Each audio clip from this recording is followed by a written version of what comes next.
Hello mga katik, itong gawin natin,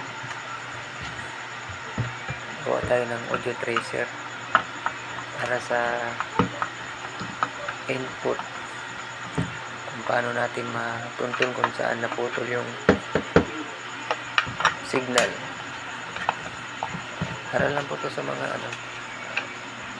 baguhan na nagsimula pa nito. Katulad ko baguhan, yan, gumagawa talaga ako nito. Kasi dati hindi talaga ako gumagawa nito. Ngayon, kailangan natin ito kasi para matuntun natin kung saan naputol yung signal. Okay. Doon nahirapan ng mag-master kasi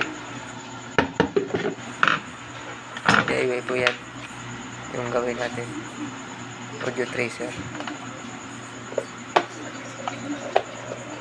Abangan yung mga katik kung paano natin ito gawin.